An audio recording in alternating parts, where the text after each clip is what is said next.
আমরা স্মিথ চার্টের reflection coefficient বের করা, তারপরে একটা সার্টেন ডিসটেন্সে লোড থেকে একটা সার্টেন ডিসটেন্সে রিফ্লেকশন কোএফিসিয়েন্ট বের করা, এই জিনিসটা দেখেছিলাম।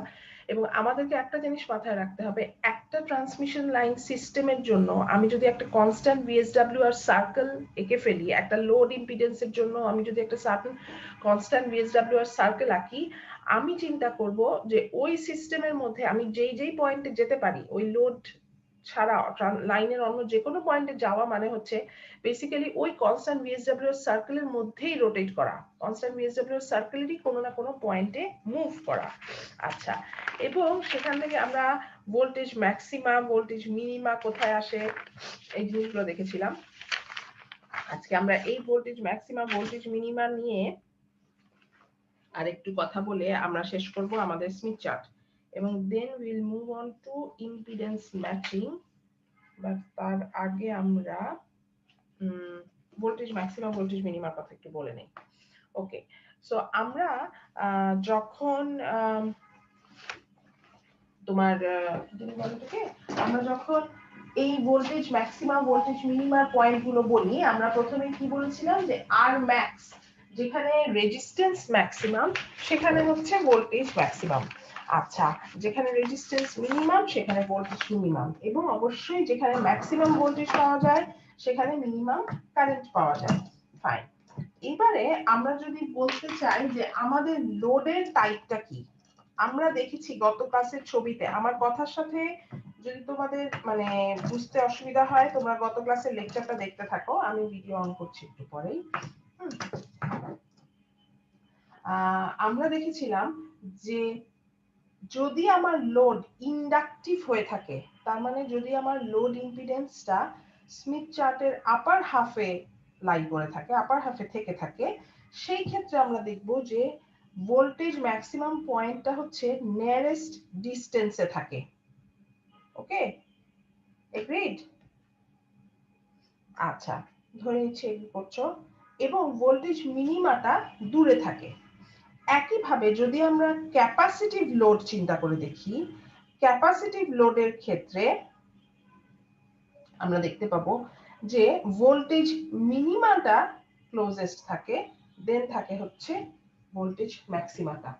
তার মানে আমাকে যদি বলা হয় যে আমার লোডের টাইপটা কি, আমার লোডের টাইপ আমি অবশ্যই আপার হাফে আছে না লোয়ার হাফে আছে সেটা দেখে বুঝতে পারবো। যেমন আরেকটা জিনিস দেখে আমি বুঝতে পারবো, সেটা হচ্ছে স্ট্যান্ডিং ওয়েভের প্যাটার্ন। স্ট্যান্ডিং ওয়েভের প্যাটার্ন বলতে আমি কোনটাকে বোঝাচ্ছি? স্ট্যান্ডিং ওয়েভের প্যাটার্ন বলতে আমি বোঝাচ্ছি যে আমি যদি ফুল ট্রান্সমিশন লাইন সিস্টেমটা চিন্তা করি, আমি দেখব যে এখানে স্ট্যান্ডিং ওয়েভটা মুভ করছে। স্ট্যান্ডিং ওয়েভটা যখন মুভ করছে তার মানেটা কি? সরি, স্ট্যান্ডিং ওয়েভ তো মুভ করে না, স্ট্যান্ডিং ওয়েভ তৈরি হচ্ছে। স্ট্যান্ডিং ওয়েভ তৈরি হওয়া মানে কি? স্ট্যান্ডিং ওয়েভ তৈরি হওয়া মানে হচ্ছে আমি দেখতে পারবো যে আমার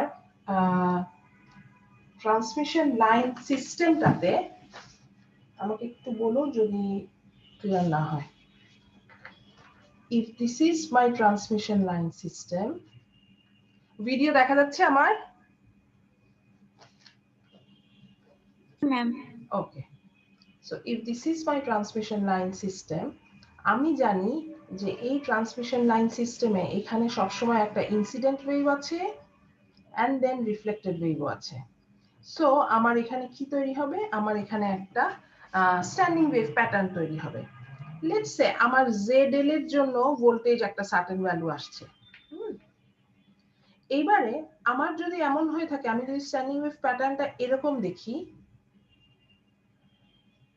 তার মানে কি ZL এর সাথে, ZL এর সবচেয়ে কাছে হচ্ছে Vmax, তার মানে আমার এই লোডটা কি টাইপ? একটু আগে যে বলে আসলাম, সাজ্জাদ হোসেন রাফি বলো দেখি, লোডের কাছাকাছি যদি ম্যাক্সিমাম ভোল্টেজ হয় তাহলে কি রকম টাইপ? ক্যাপাসিটিভ। কেন ক্যাপাসিটিভ? আমার স্মিথ চার্টের এই পয়েন্টটা হচ্ছে ম্যাক্সিমাম, হরাইজন্টাল আমার কনস্ট্যান্ট ভিএসডব্লিউ সার্কেল, ম্যাক্সিমাম যেটা পয়েন্টকে ইন্টারসেক্ট করে এটা হচ্ছে Vmax, এটা হচ্ছে V মিনিমাম। এবার বলো, লোড থেকে যদি আমি Vmax কাছে পাই তার মানে অবশ্যই আমার লোড হচ্ছে ইন্ডাকটিভ। কথা বুঝি নাই, কে কে আছো হাত তুলো দয়া করে। ঠিক আছে, সো আমার মনে রাখতে হবে ফ্রম দ্য লোড যখনই আমি বলছি আমার ডিসটেন্স কিন্তু হচ্ছে ক্লকওয়াইজ। সো এই ক্লকওয়াইজ ডিরেকশনের জন্য আমার যদি ম্যাক্সিমাম ভোল্টেজটা কাছাকাছি হয় দেন এটা হচ্ছে আমার inductive load. So R plus J X, let's say complex যদি আমি বলি, আর প্লাস জে এক্স থাকবে আমার ইন্ডাকটিভ লোডের জন্য। একইভাবে যদি আমি দেখি যে আমার লোড থেকে মিনিমাম